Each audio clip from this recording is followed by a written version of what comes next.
El 20è punt de l'ordre del dia és el debat i votació del dictamen de la Comissió de Justícia i Drets Humans sobre el projecte de llei del protectorat de les fundacions i de verificació de l'activitat de les associacions declarades d'utilitat pública. D'acord amb l'article 109.4 i 112.1 del reglament, té la paraula per presentar els treballs de la comissió la il·lustre senyora Elena Rivera.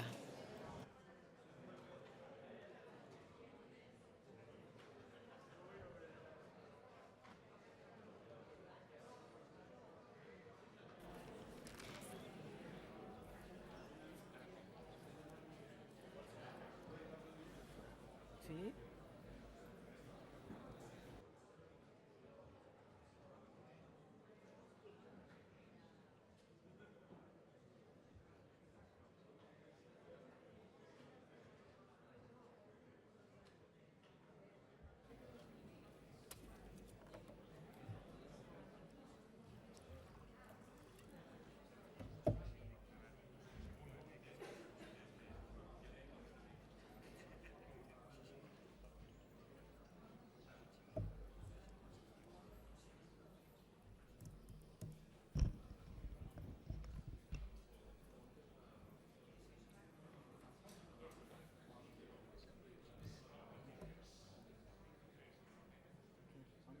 Espera una mica.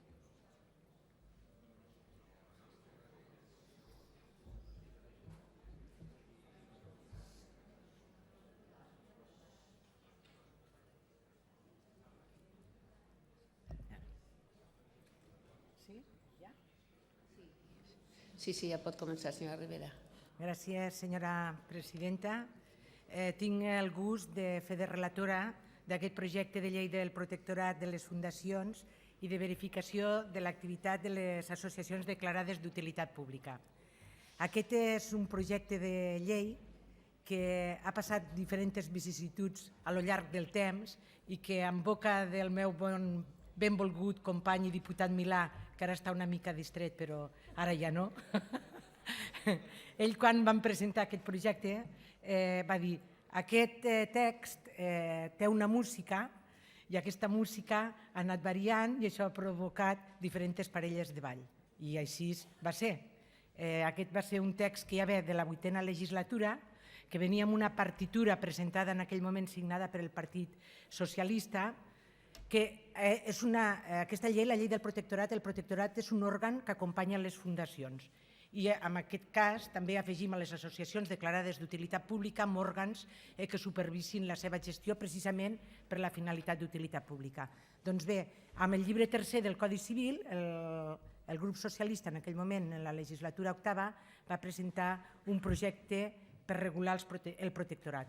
En la legislatura novena es va produir una modificació del llibre tercer de fundacions, perquè va molt unit una cosa amb l'altra. Aleshores, això va implicar que aquell mateix projecte que no havia donat temps de substanciar-se en la legislatura vuitena es tornés a portar aquí al Parlament. Ja ens trobem en la legislatura novena amb un projecte també del Partit Socialista que va estar àmpliament esmenat per el Partit Popular i per Convergència i Unió, que va donar lloc a que es debatés conjuntament en el ple tant la modificació del llibre tercer com la posta en consideració del projecte de fundacions. Vam anar a una comissió en l'any concretament 2010, el 26 de maig, i es va decidir que com els dos temes eren similars, es farien les compareixences conjuntes, de tal forma que els compareixents, que van ser molts, podrien contestar les preguntes dels diputats i, a més, manifestar-se sobre qualsevol dels dos aspectes. Va acabar la legislatura i va decaure el projecte. Així vam arribar a la 10a legislatura. En la 9a es va aprovar la modificació del llibre tercer. I aquesta, en la 10a, ens hem trobat amb que va concórrer en la presentació el projecte presentat per el govern, que havia estat millorat, a més pels pactes que havíem tingut amb el Partit Popular en la legislatura anterior amb suggeriments del grup d'Esquerra Republicana, per un costat, per un altre costat la proposta del grup socialista i per un altre costat la del Partit Popular.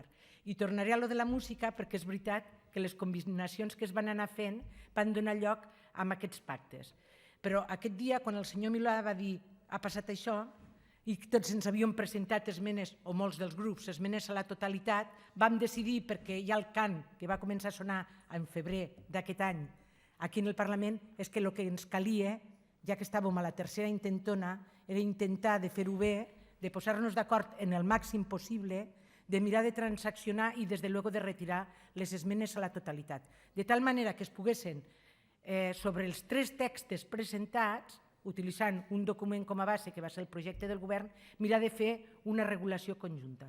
I crec que aquesta era la tercera vegada, a la tercera va la vençuda, i crec que aquesta vegada ens n'hem sortit. La veritat és que d'una lectura del text es veu que queda una cosa bastant endreçada i, des de luego, que ha comptat amb el consens i la col·laboració per part de tots, que jo els hi agraeixo.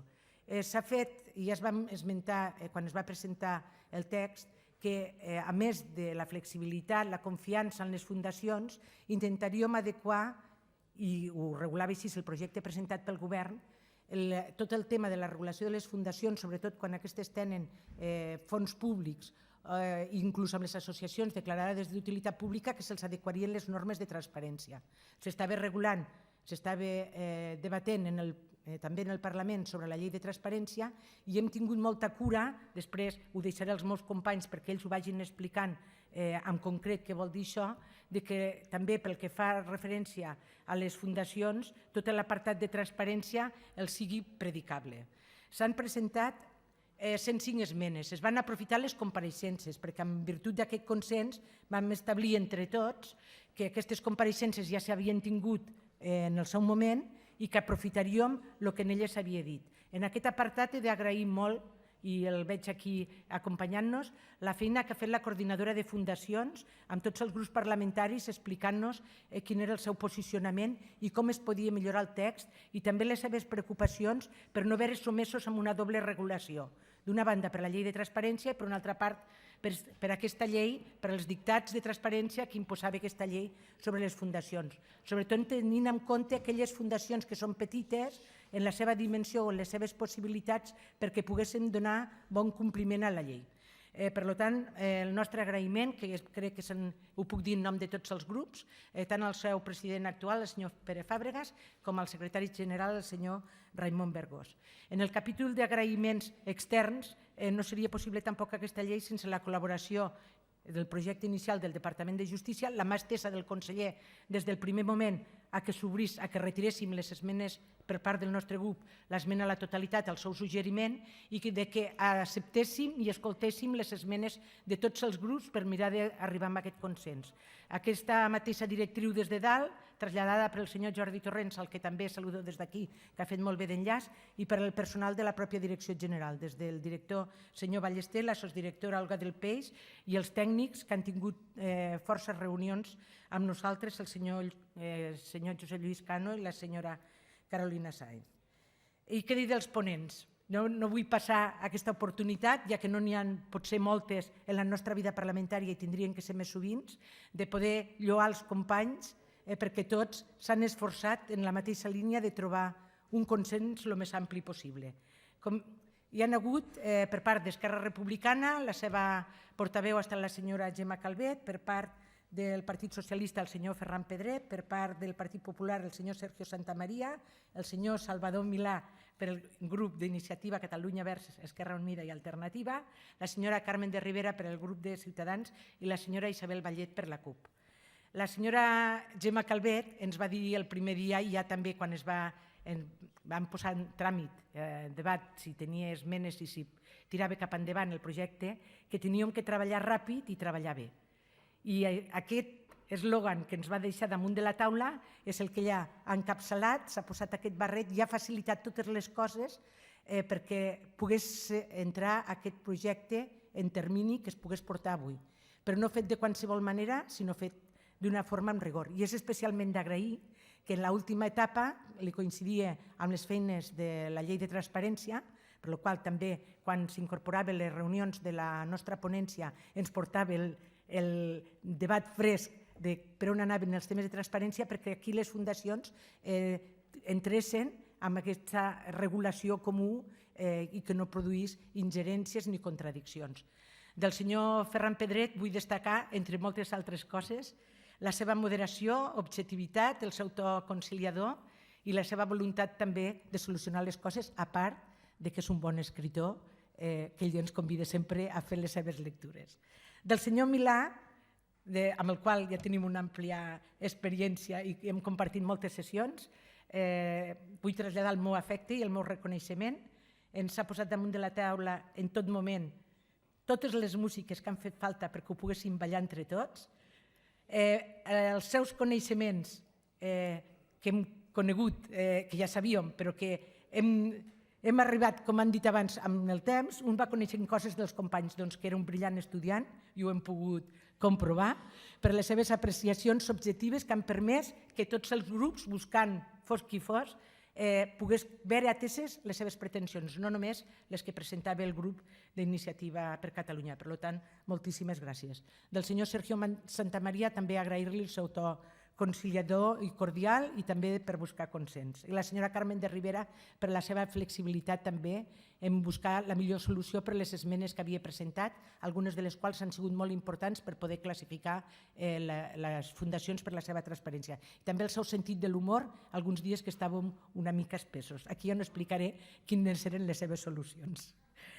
I això no estaria complet si no em referissi al lletrat Pere Sol, que crec que convindran tots els diputats amb mi, que sense ella aquesta llei no hagués estat possible perquè ha sigut capaç de posar en lletra i que ho poguéssim veure tots bé, aquests consensos que ens feien falta per poder ballar tots sense trepitjar-nos els peus i que tots ho poguéssim fer bé. Ha sigut tal el seu esmero i el seu interès que ha volgut que aquesta sigui una llei que resisteixi el temps i ha fet consultes a la Unió Europea per tal que més cap endavant, quan les directives europees, quan els països es posin d'acord, aquesta llei no quede endarrerida i pugui ser una satisfacció i un orgull per tots si avui veuen la llum. Moltes gràcies.